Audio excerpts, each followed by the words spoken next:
저는 마이크를 뽑아서 들고 해야 찬양이 제대로 됩니다.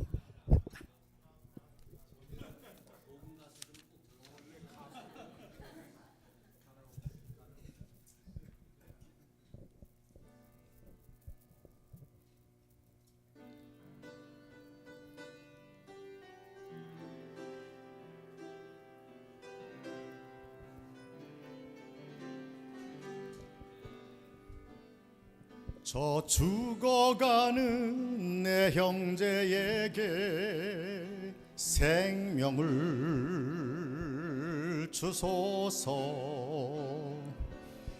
흑암의 권세에 매여 내일을 빼앗긴 저들에게 저 소망 없는 텅 빈 가슴에 새날을 주소서. 고통의 멍에 매여 신음하고 있는 저들에게 아버지여 이 백성 다시 살게 하소서. 묶였던 자 자유케 되는 영광의 날을 주소서. 아버지여 이 나라 주의 것 되게 하소서. 영원하신 하늘 아버지 다시 섬기게 하소서. 메마른 뼈들의 생기를 부어주소서. 아버지의 긍휼 주의 군대로 서게 하소서. 성령의 바람 이제 불어와 아버지여 이 백성 다시 살게 하소서. 묶였던 자 자유케 되는 영광의 날을 주소서. 아버지여 이 나라 주의 것 되게 하소서. 영원하신 하늘 아버지 다시 섬기게 하소서.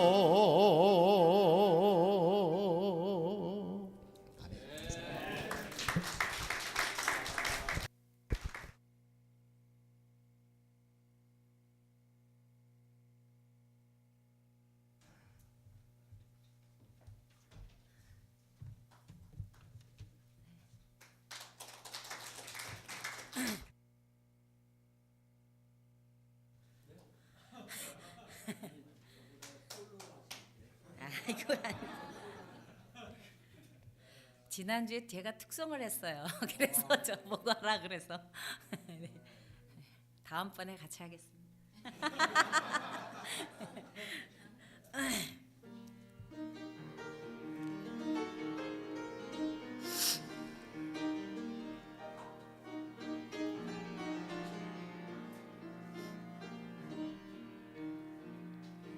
사랑하는 주 예수님 따라 오늘도 주님을 따라가네.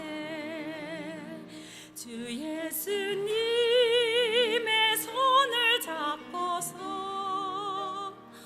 기뻐 찬양하며 따르네. 한 걸음씩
하실세 주 예수 천국 길이 되시니 주님 뒤만 따라갑니다. 한 걸음씩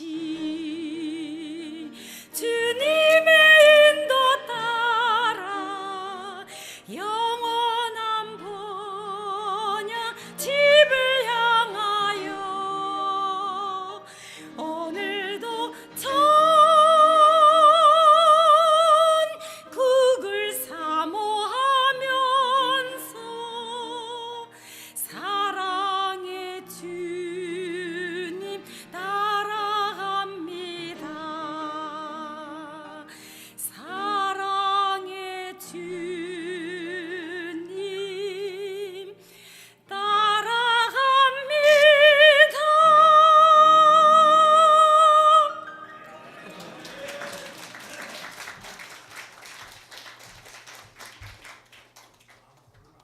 예, 진짜 앙콜 받아주실지 모르겠네요. 예, 앙콜 앙콜 하고 싶은데 예, 너무나 은혜가 됐습니다. 예, 두 분 문무철 목사님 또 강사모님 큰 복이 됐습니다. 감사합니다. 이 시간에 이어서 우리 김은생 목사님 나오셔서 3강 예, 1강, 2강, 3강 해주시겠습니다. 예, 박수해 주시기 바랍니다.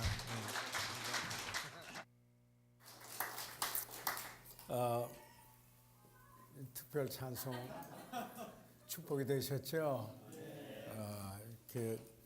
제가 미국에서 집회하는데 목사님들이 그런 말을 하더라고요. 오늘 특송이 너무너무 축복이 돼서 설교 안 하고 초청 시간을 하겠습니다. 오늘 딱 그렇게 끝마쳐도 될 뻔할 것 같습니다. 그렇죠? 우리 문 목사님 그리고 강사모님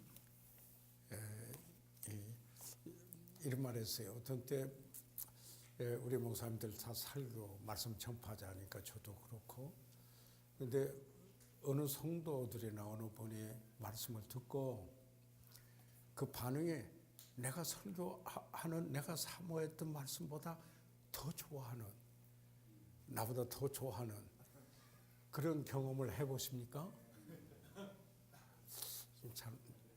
저는 오늘 찬송하시는 분보다 아마 그 찬송을 내가 더 좋아한 것 같은 이런 느낌을 받아서 정말 난 사실 이 노래하는 목소리나 전문적인 이런 전혀 없어요. 그렇지만은 노래 듣는 거, 찬송 듣는 거 이건 정말 좋아해요. 한정 없이 들을 수 있어요. 그래서 한때는 그 유명한 복음 찬송 하시는 분 주기도문에 대한 찬양을 꼭 저녁에 자기 전에 그 찬송을 듣고 그 찬송에 따라서 나중에 그 가사 따라서 기도하고 저녁에 잠이 드는데 지금도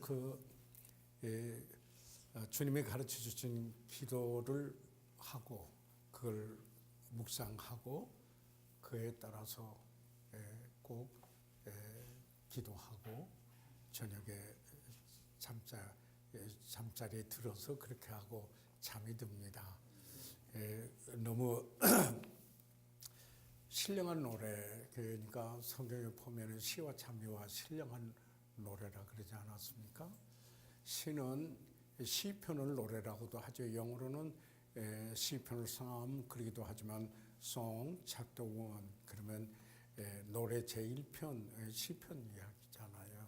시편을 노래로 할 때 여기 말하고 그 다음에 찬미는 하나님을 향하여서 찬양하는 거죠.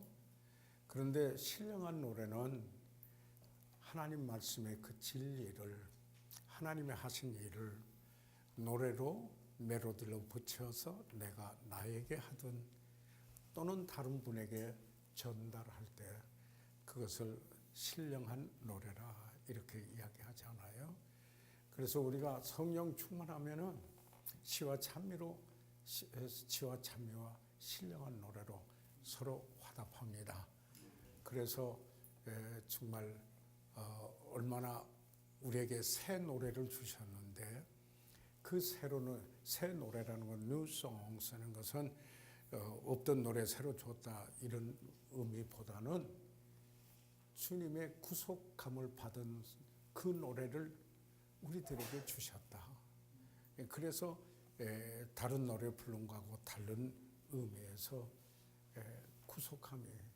그래서 저희들 주님 중심적인 이런 노래에 너무 소중하고 귀중한데 우리 찬송 인도해 주신 목사님이나 또 특송해 주신 목사님 사모님 제 심령에 큰 축복이 됐습니다. 감사합니다. 또 왜 제가 이렇게 감사 표현을 하느냐면요, 감사는 사랑의 표현이고 영적 깊이의 표현이요 성령 충만함의 특징이라고 했어요. 그런데 이제 그것도 그거지만은 제가 설교하고 나면은 와서 어느 분이 목사님 참 축복이 되고 은혜가 됐어요. 감사합니다 하면은 그렇게 좋을 수가 없어요. 기분이요. 그래서 찬송에 듣고 은혜만 받고 끝날 게 아니라 하시는 분에게 이렇게 은혜가 됐습니다 하고 이야기해 주는 게 참 중요하다고 생각합니다. 그래서 다시 두 분에게 고맙습니다. 축복이 됐습니다. 이야기를 하겠습니다. 예, 그러면은 저희들은 오늘 교환이 지난번에 6쪽까지 했어요. 대충 해서 7쪽으로 넘어와서 우리가 주제는 경건입니다. 경건인데 경건한 사람 바울은 고린도인들에게 그리스도인의 삶은 운동장에서 경주하는 자로 비유했습니다. 이건 아까 말씀을 드렸죠. 그분은 우리 그리스도인의 삶을 농사하는 것으로 비유했고 건축하는 일로 비유했고 전쟁터에서 싸우는 싸움으로 비유했고 운동장에서 경주하는 자로서 비유했습니다. 두 번째 여기서 우리가 보는 것은 바울은 절제하면서 육체의 그 목적을 지배하지 않도록 자기 몸을 쳐서 복종시켰습니다. 다시 말하면 육체의 정욕이나 이것이 오히려 육체의 소욕에 따라서 살아가는 그런 목적이 아니라 그러지 않도록 오히려 성령의 지배를 받고 성령의 열매가 절제지 않아요. 맨 끝에 절제가 나오죠. 9가지 특성 중에서. 그래서 자기 자신을 복종시키는 것은 목적에 이끌리는 삶을 살도록 하기 위해서입니다. 릭 워런 목사는 목적에 이끌리는 삶이라는 책을 써가지고 갑부가 됐지 않았어요. 엄청. 그래서 그동안에 봤던 사례비 전부 헌금했어요. 그분이요. 헌금하고 그런데 참 그 복음이 릴레이가 잘 돼야 될 텐데 아드님이나 이제 참 여러 가지 일들이 들리는데 그래서 우리는 그래야 될 것 같아요. 끝까지 간다. 요새 텔레비는 갈 때까지 가자 하지만 우리는 끝까지 갑시다. 하나님이 우리에게 생애 목적을 두신 대로 우리는 그 목적에 이끌리는 삶을 살아야 되겠다. 이것은 항상 우리가 점검해야 되겠다. 그래서 자기 자신을 쳐서 복종시켰다. 이유는 하나님께서 쓰시지 않는 사람이 될까봐 두려워했습니다. 바울이 유의하고 두려워한 것은 이 부분이었습니다. 하나님이 쓰시지 않는 사람이 될까봐. 이거는 항상 그의 관심사였습니다. 그래서 절제했습니다. 그래서 자기 자신을 쳐서 복종시켰습니다. disqualified. 이게 비극이 아니겠어요? 지난번에 베들교회 가서 제가 그 권면의 말씀을 하면서 원로 목사 추대 및 담임 목사 그 취임 예배하는데 사실 새로 취임하는 목사님의 결혼식 주례도 했고 그리고 또 그 목사 안수 받을 때도 권면했기 때문에 할 얘기 다 한 것 같아서 교회에 대해서 좀 이야기하겠다고 그랬습니다. 그래서 교회에 대한 권면의 말씀을 오히려 했습니다. 한 중에 제가 이렇게 했습니다. 소명을 받는 것은 변하는 게 아니다. 우리 역할이 변할 수는 있다. 롤에. 그러나 소명 받은 것이 변하는 건 아니다. 왜요? 사도 바울이 뭐라고 했습니까? 나의 떠나갈 기약이 가까웠다. My departure is at hand. 그렇게 이야기를 했는데 그런데 뭐라고 합니까? 디모데에게 어서 속히 오너라. 겨울이 오기 전에 어서 오너라. 얼마나 참 친밀한 교제가 필요했으면 그렇겠어요. 그런데 올 때 겉옷 좀 가지고 와. 얼마나 추웠겠어요? 그 톡을 가서 보세요. 문 하나뿐이고 화장실 따로 있는 것도 아니에요. 그런데 그리고 가죽 종이에 쓴 것도 좀 가지고 와. 그는 성경을 기록하는 데 쓰임 받은 사람이지만 여전히 기록된 성경이 필요했어요. 그걸 가져와. 그 다음에 한 이야기가 있어요. 마가 데리고 오라고 그랬거든요. 왜 마가를 데리고 오라고 그랬어요? 그가 이렇게 말해요. 나의 일에 유익하니라. 거기서 나의 일이 다른 데서는 우리말 성경에 사명이라고 번역을 했어요. My ministry. 또 나의 일. 그래서 하나님이 불러서 하라 한 이 일을 그가 나의 떠나갈 기약이 가까웠다고 하면서도 나의 사역이 있으니 마가를 데리고 와라. 이렇게 이야기를 해요. 롤은 역할은 그도 한때 에베소 교회 복음을 전해서 교회를 세운 분이에요. 그러나 지금 그는 선교를 하면서 옥에 갇혀 있어요. 그러나 그의 믿음의 아들 디모데가 에베소에서 목회를 하고 있는 거예요. 그러면은 여기 바울은 사역이 끝났나요? 그분은 이렇게 생각해요. 그의 목숨이 다하는 순간까지 하나님이 그에게 맡겨주신 사명이 있다라는 겁니다. 아멘. 그래서 제가 그 교회에 그렇게 권면을 했어요. 자, 여기 목사님이 은퇴했다 해서 역할만 바꾼 거지 사명이 다했다라는 얘기가 아닙니다. 아멘. 그래서 교회에서는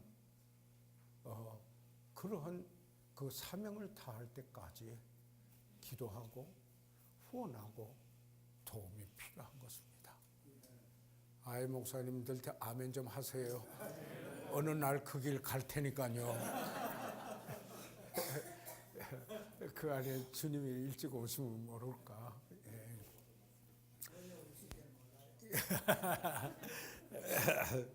저도 아직 잘 모릅니다. 그렇지만 성경을 보니까 그렇더라고요. 성경을 보니까 그렇습니다. 그래서 3번 의를 설교하는 바울 자신이 육체 연약함의 희생물이 되기를 원치 않았습니다. 그는 하나님을 가볍게 여기기를 원치 않았습니다. 여러분 여기에요. 우리가 연약하다고 있다라는 것을 알기 때문에 하나님을 연약하게 그냥 가볍게 여기면 안 됩니다. 우리가 약할 때 곧 강함이라고 그랬기 때문에 이것은 하나님의 절대적인 강함을 우리가 믿는 믿음이어야 합니다. 그래서 어떻게 해야 됩니까? 우리는 하나님을 가볍게 여기는 일을 해서는 안 됩니다. 예를 제가 한번 들어보겠습니다. 우리가 어느 분을 존중하면은 그런 훈련이 되어 있으면은 그분 말을 가볍게 여기지 않습니다. 한번 이야기해서 그래서 저는 우리들 동역자들은 하고 저희들 이렇게 해야 합니다. 큰 소리로 말하나 작은 소리로 말하나 큰 소리로 말하게 되는 확성기가 될 때는 어떤 격정이나 노함이나 무슨 신호다. 그러나 똑같은 의미다. 그러니까 조용히 말하거나 크게 말하나 같은 의미다. 하나님이 크게 확성기로 말할 때 깜짝 듣는다면은 그때는 고통을 지나면서일 거다. 맞습니까? 그래서 우리가 하나님을 경외하는 거, 그의 말씀에 말씀하고 있다면은 소홀히 하지 않아야 한다는 겁니다. 그 말씀을 신중히 받아야 되겠다 하는 이야기입니다.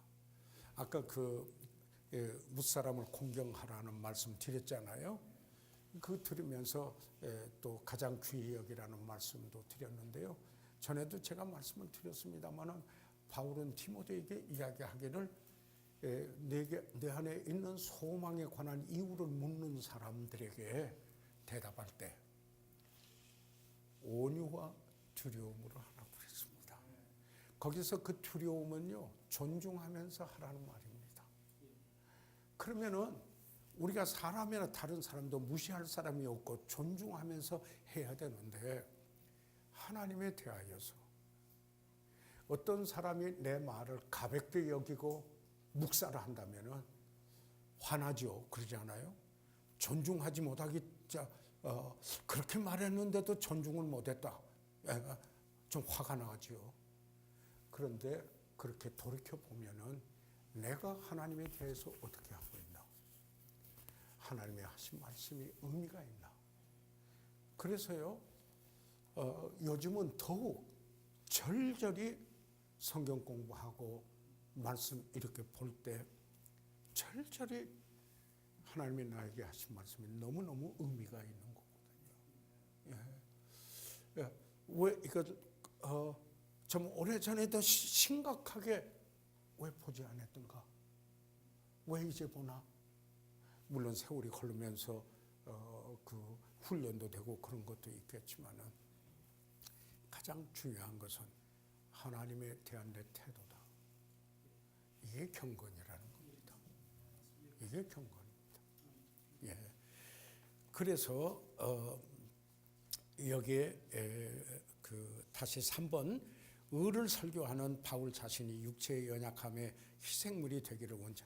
그러니까 하나님의 의를 말하면서 자기의 연약함 때문에 합리화시키려고 하지 않았다 이 말입니다. 하나님의 말씀은 말씀 그대로 전해지기를 원했다라는 겁니다. 어떤 때는 우리 연약함 때문에 담대함이 없어질 때가 있어요. 어떤 때는 우리 연약함 때문에 하나님 말씀을 하나님 말씀대로 못하고 이렇게 하면 이거 내 문제인데 내가 해야 되는데 그것 때문에 담대함이 없어질 때가.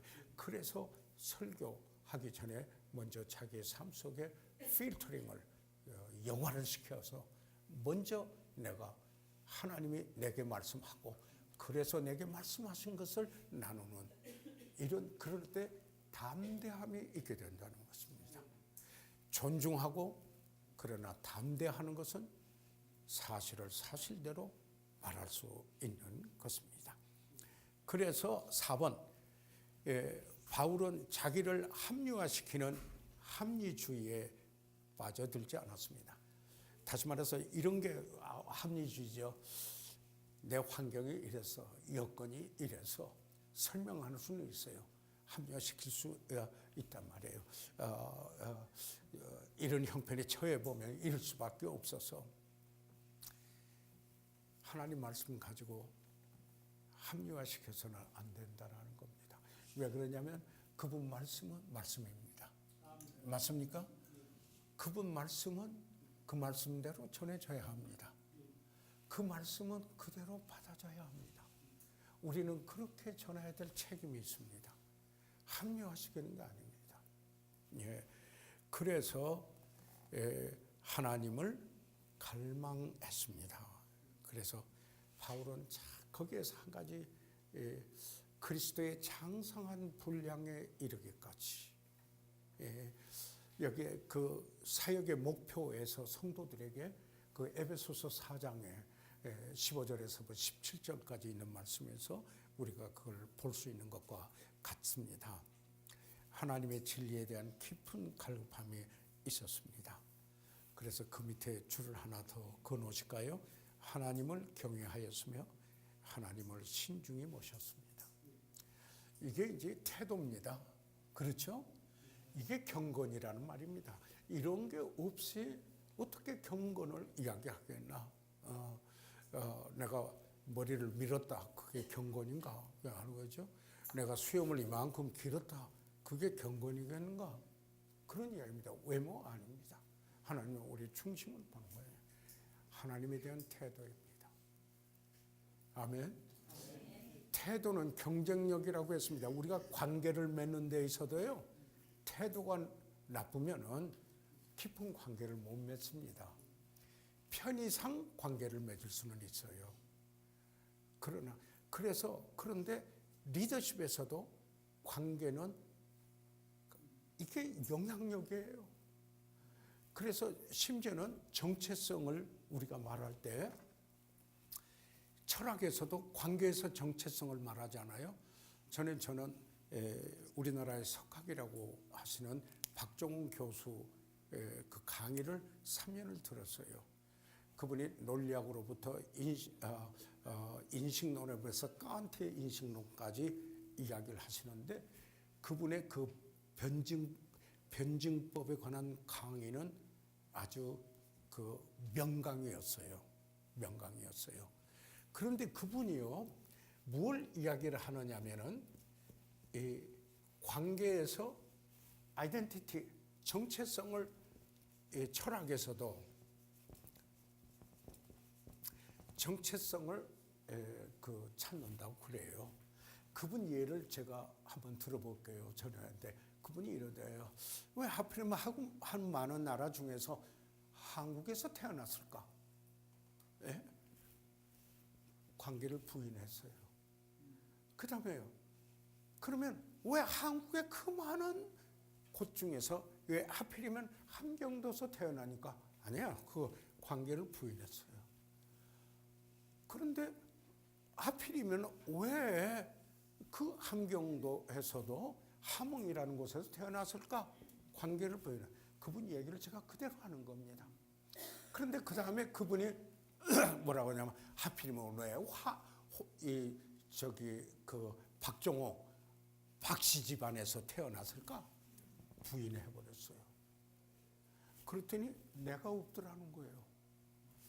이 관계를 부인했더니 내가 없더라 이거예요. 그런데 이 관계를 잘 속에서 내가 누구냐 하는 정체성이 나오더라는 거죠. 그렇잖아요? 이와 같이 요즘은 관계신학이 발전했습니다. 그래서 이 관계신학에서 그러니까 일반 지도자론에서도 관계 이게 경쟁력이다. 영향력을 맺는 데에서는 관계력이 중요하다. 그게 어떻게 해요? 우리가 목표 지향적이다. 어디를 가는지 지도자는 알아야 된다. 그러나 혼자 가면 지도자는 아니다. 그러나 함께 가려면 대인 지향적, 관계 지향적이어야 한다. 동기부여를 하고 설득하고 좋은 관계를 맺고 함께 가야 한다. 그걸 뒷받침해 주려면 품격이 덕목이 따라야 한다. 보통 이 두 가지 이야기하지만은 저는 여기 하나 붙여가지고 이렇게 이야기를 하는데 리더십에서도 관계를 이야기하거든요. 그래서 저는 우리 통역자들 우리가 한번 관계를 맺으면은 아니 동역자는 영원히 동역자다. 예, 편의에 따라서 교회는 정거장이 아니다. 잠깐 뭐 있다가 편의에 따라서 방향 타는 대로 차 오면 타고 가는 게 그런 게 교회가 아니다. 교회는 정거장이 아니고 교회다. 아멘. 교회는 이용에 하기 위해서 있어야 되는 정거장이 아니고 여기에 한 지체를 이루고 있고 가족의 일원이 되어 있고 그리고 친구가 되어 있는 그리고 동역자로 되어 있는 관계를 이루는 것이 교회다. 그래서 관계 신학이 발달한 거 아니에요? 하나님과의 관계, 그 다음에 가족과의 관계, 그 다음에 다른 그리스도인을 믿는 자들과의 관계, 그 다음에 믿지 않는 사람들과의 관계. 제가 16가로 되는 우리 교회 제자 훈련 전승에 여기 제일 처음에 하나님과의 관계에 관해서 이야기를 합니다. 예. 그러다가 나중에 가족의 관계에 대해서 이야기를 하면 여기에 국가가 다른 믿는 사람들하고 어떤 관계에 우리가 있느냐. 그 다음에 15가에 와서 우리가 믿지 않는 사람들과의 어떤 관계를 가지고 있느냐. 여기 이 관계 속에서 아이덴티티, 내 정체성을 보는다. 그러면요, 이 관계를 여기에 소홀히 하고 하는 분은요, 자기 정체성이 없고 자기 분이 없어요. 내가 누구라는 것에 해답을 제대로 못해요. 그러니까 이것은 철학에서도 그렇고, 그리고 신학에서도, 관계신학 속에서도 그러한 것이며, 이거는 우리 고백과 일치해야 되는 겁니다. 아멘. 그래서 이게 이런 관계를 소홀히 하는 분, 너희들이 땅에서 매면은 하늘에서도 매일 거요, 땅에서 풀면 하늘에서도 풀리라 그랬어요. 저는 하나님과 지속적인 좋은 관계를 이루는 분이 아니라고 보여져요. 관계를, 수평 관계를 소홀히 하고 아무렇게나 가볍게 여기는 사람은 수직 관계도 별로 안 좋아요. 수직 관계가 참으로 좋은 분은 수평 관계 무시하지 않아요. 소홀히 하지 않아요. 소중하게 여겨요. 자기 일을 위하여 결정하는 게 아니고 의를 위하여 결정하는 경건이 나와요. 하나님과 관계 속에서. 그래서 좀 우리 그래가지고 지난번에 왜 교회에서 그 목사 그 폭력 사건 났죠? 신문에 뭐 떠들썩했잖아요. 무슨 분명하게 그게 장로교 합동측이었어요. 그래서 합동에서 윤리 세미나 덕목 목사 세미나를 일각에서 깨우치자고 했잖아요. 그러면서 뭐냐면 우리 목사들이 각성해야 한다. 그러니까 이게 이렇다면 이 바울은 자기 자신을 쳐서 폭정시켰잖아요. 그 왜 버림받을까 봐. 그러니까 연약함이 있고 뭐 하는데 그럼에도 불구하고 끊임없이 하나님과의 관계에서 하나님에 대한 태도, 그분의 경건, 영성을 보여준다. 그러니까 여기에 지금 우리가 보는 이 말씀 속에서도 합리주의가 아니고 갈망이요, 하나님을 경외하고 하나님을 신중히 모셨다. 자, 그러면은 그 다음에 하나님의 초자연적인 역사를 누구에게 해냐면 이스라엘 백성들에게 한 겁니다. 아까 제가 서기하면서 먼저 미리 잠깐 보았죠. 그러나 한번 다시 읽어보시는 것도 의미가 있겠잖아요. 1절에서 4절까지 한번 같이 소리내셔서 읽어보시도록 하겠습니다. 시작.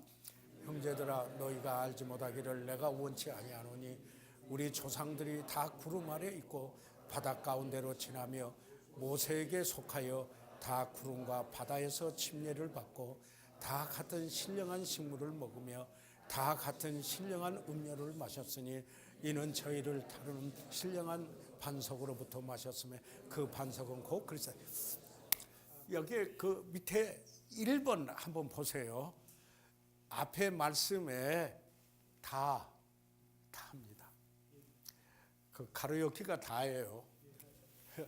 다. 올이에요, 올. 이 구원파에서 다라는 말을 많이 썼죠. 다 판다, 뭐, 다 참 많이 써요. 많이 썼어요. 그분들이 성경에서 가져온 거예요. 그게 어떤 의미에서. 병원도 다 낫는 병원, 뭐, 있고, 뭐, 여러 가지 다자를 많이 붙인데요. 참 제대로 그래야 되는데, 그렇죠? 보세요. 그러니까 여기서 다자인 데만 한번 동그라미를 해보실래요? 어디에 있습니까? 조상들이 다 거기 있죠? 구름 아래에 있고. 그 다음에 또 어디에 있습니까? 모세에게 속하여 뭐예요? 다 있고. 그 다음에 또 3절에 다 같은. 그리고 그 다음에 4절에도 다 같은 신령한 음료 그거 했고요. 그리고 이제 여기에서는 저기죠. 아까 9장에서도 뭐였어요? 다 다름질할지라도 이렇게 이야기했습니다. 그러니까 이런 그들 하나님의 축복은 저들이 모두 다 이런 초자연적인 하나님의 역사를 경험한 사람들이었습니다. 다 경험한 사람들이었어요. 그래서 2번 낮에는 구름 기둥으로 밤에는 불 기둥으로. 그래서 뭐예요? 하나님의 인도하심을 경험했고 그리고 하나님의 보호하심을 경험을 했습니다. 참 놀라운 것이죠. 자, 그래서 세 번째 바닷 가운데로 지나며 그들은 구원받았어요. 이스라엘 그 애굽 군사들로부터 추격을 당하고 있다가 바닷 가운데서 저들이 지났습니다. 건짐을 받았습니다. 다 하나님의 놀라운 이 초자연적인 역사를 경험을 했습니다.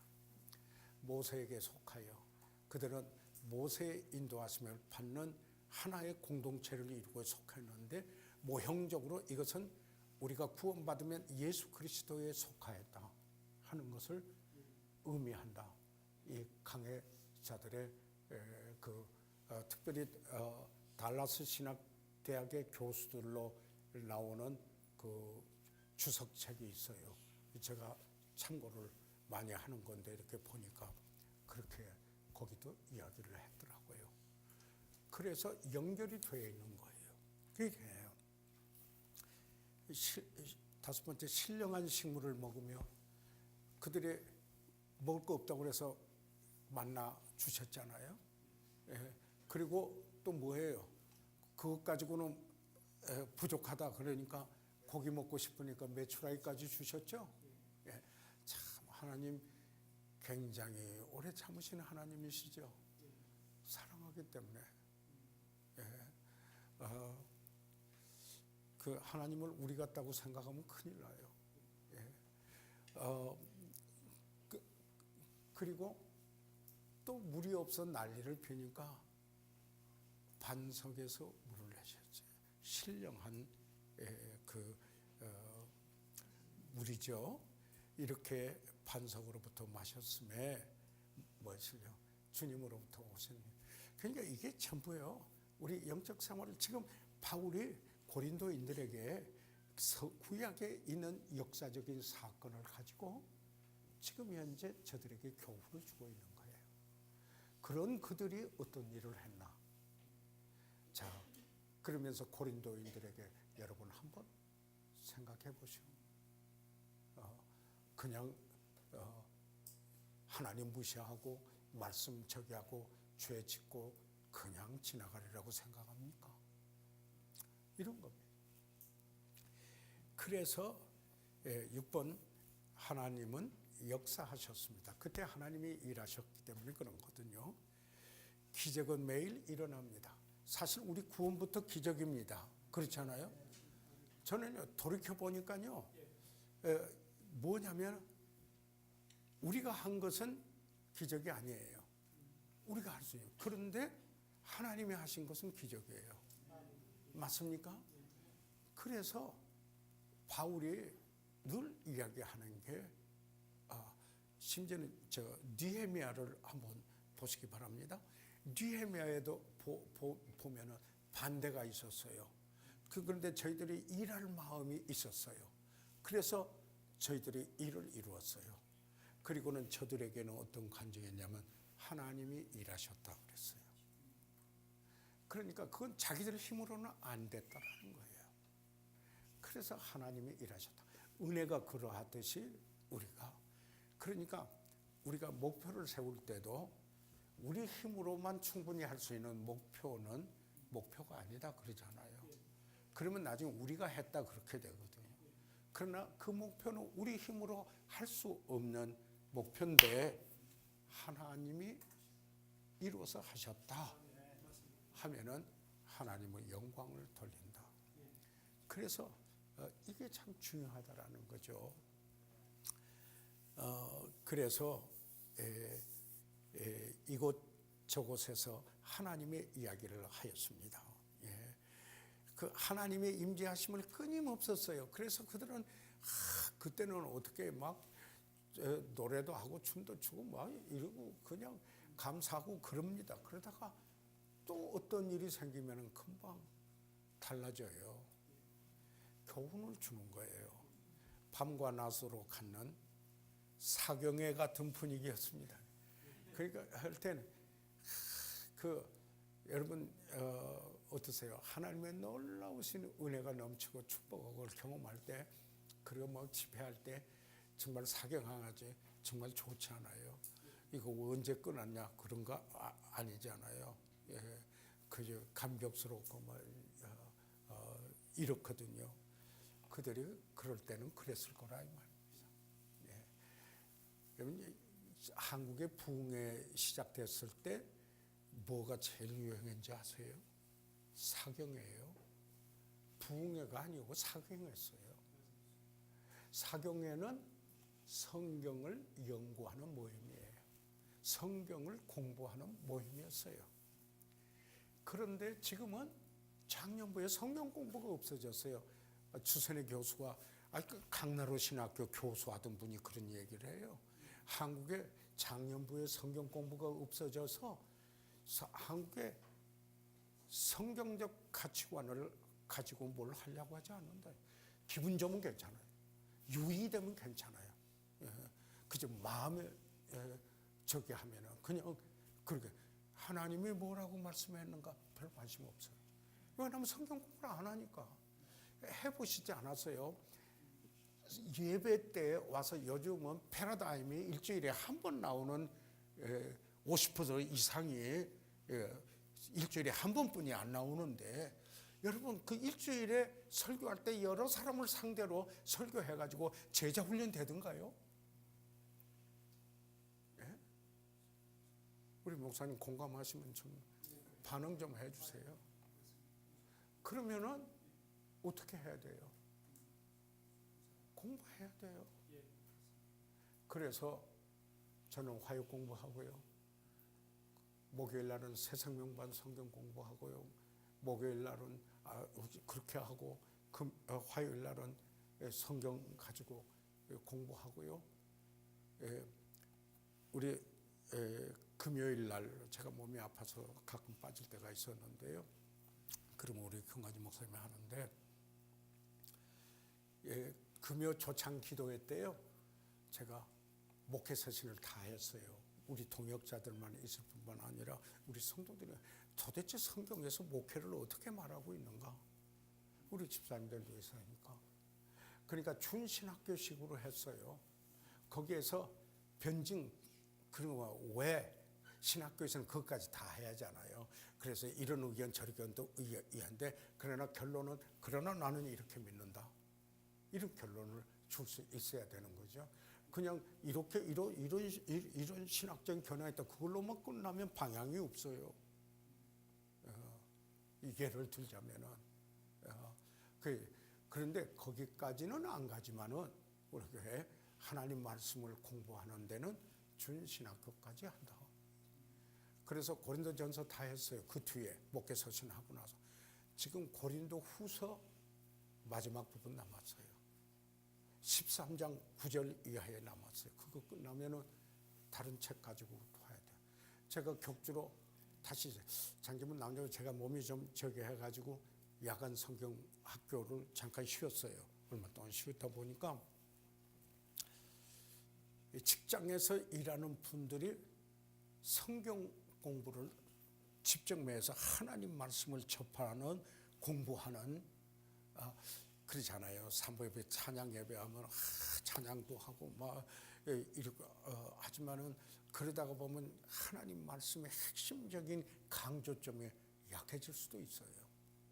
그렇지 않아요.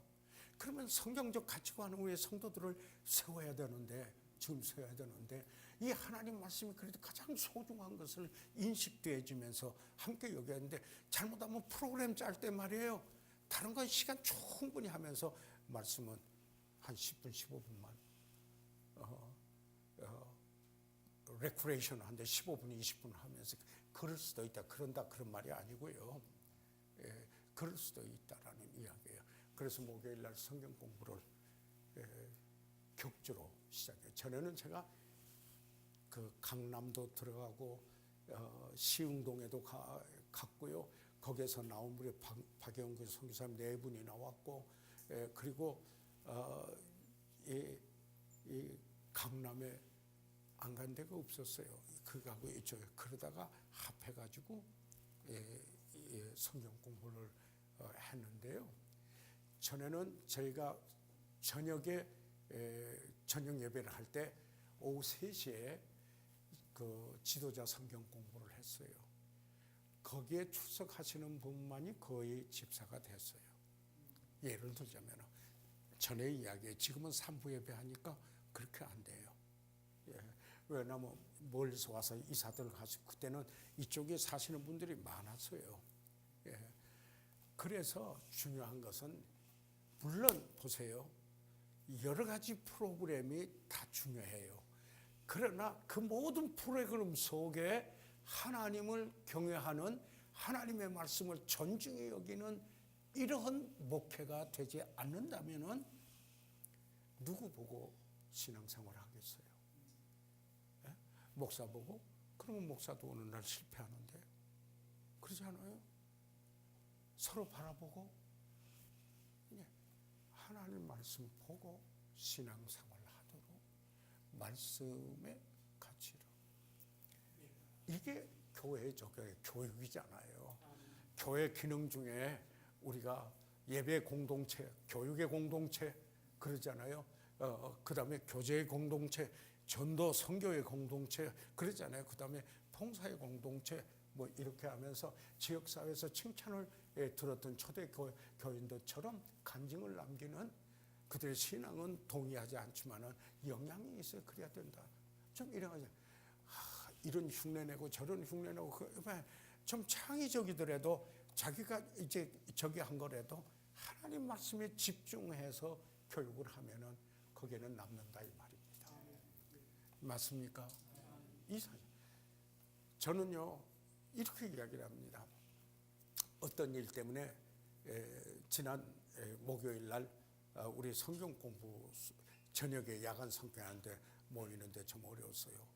그런데 그날 김영삼 대통령 비도 오고 그리고 행렬도 있고 막 교통이 불편해 가지고 공부하러 오다가 저 강남 저쪽에서 오시는 분이 있었거든요. 분당에서 오시는 분인데 이쪽 반포까지 왔다가 돌아가신다고 전화를 우리 조 목사님한테 그러셨다고 그래요.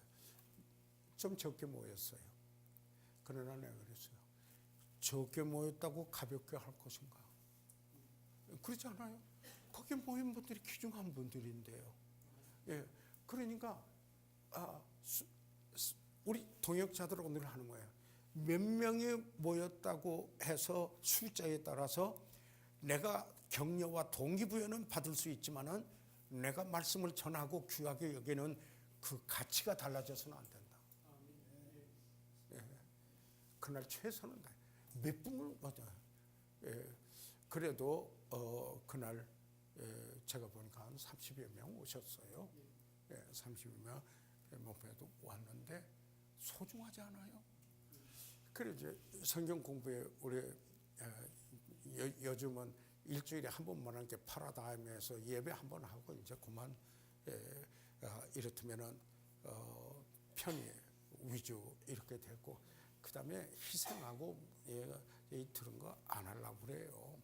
예, 그래서 구경하는 깊이 안 들어가고 교회 정체성에 빠져들지 않고 신유목민처럼 여기저기 다니면서 편안하게 신앙생활 하려고. 그래서 그런 분들이 이제 방송이나 텔레비 하는 사람들이 그런 분들을 목적으로 해서 한다고 그러는데 그것도 그렇게 쉬운 건 아니에요.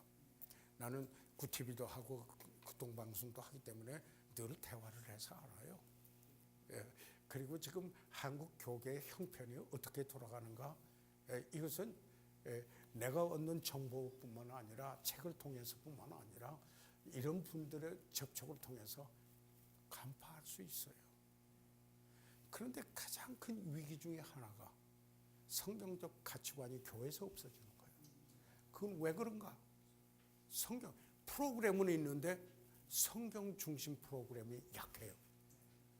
다른 것은 사람이 재밌게 모이려고 하는 것은 개발을 시키는데 몇 사람이 모였든 간에 성경의 가치를 인정하고 하나님 말씀에 갈급하고 거기에 빠지는 이런 것은 그래서 이 멘토링은 1대1이지 않아요. 예? 그리고 소급해 가면 제자 훈련 이렇게 하지만은 그 다음에 성경 공부 여러 사람 두었는데 그 어떤 부분이더라도 이것을 우리가 소홀히 될 수가 있겠는가? 예, 오늘은 내 남은 여생의 첫날입니다. 오늘 시작하면 10년 후에 시작할 분보다 10년 빠른 겁니다. 그러니까 늦다고 생각하면 안 됩니다. 한 분이라도 멘토링을 해야지. 반드시 그러려면 그러니까 아까 얘기했는데요. 내가 멘토 받아보지 않은 내게 멘토가 없는 사람이 누구 멘토링을 잘 할 수가 없습니다. 그래서 이게 중요한 겁니다. 좀 자기의 삶을 거울을 갖다 대놓고 그대로 비춰줄 수 있고 삶을 나눌 수 있고 그리고 좀 이야기도 내가 들어볼 수 있고 그리고 여기에 지도도 좀 바를 수 있고 이럴 분이 필요하다 이 말입니다. 내가 존경하고 공경하고 그 말은 경청해야 할 분이 꼭 필요하다라는 겁니다.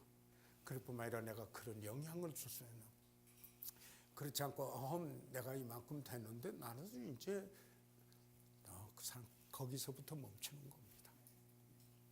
거기서부터 끝나는 거예요. 영향력이 끝나는 거예요. 그 이상 발전이 없는 거예요. 멘토링이라고 오해하지 마세요. 항상 스승 제자 사이라는 게 아니에요. 처음에 어떻게 해요? 교사로 했다가 그 다음에 코치로 했다가 그 다음에 이 레버레이터로 가다가 나중에는 어드바이서 카운슬로 바뀌면서 동등하게 정보 교환하면서 같은 수준으로 올라오면서 그 다음에 또 그 일을 하는 거 아니에요? 그러나 항상 자기에게는 있어야 되는 거거든요. 그런데 이런 것을 소홀히 할 때 그래서 바울은 디모데에게 내가 내게 들은 말을 충성된 사람들에게 부탁하라. 신뢰하고 맡겨줘라. 그리고 목적 있고 그대로 가도록 목적대로 가도록 부탁하라. 그런 말이거든요. 그냥 아무렇게나 여기 했으니까 그 다음에 너 해 이런 거 아니잖아요.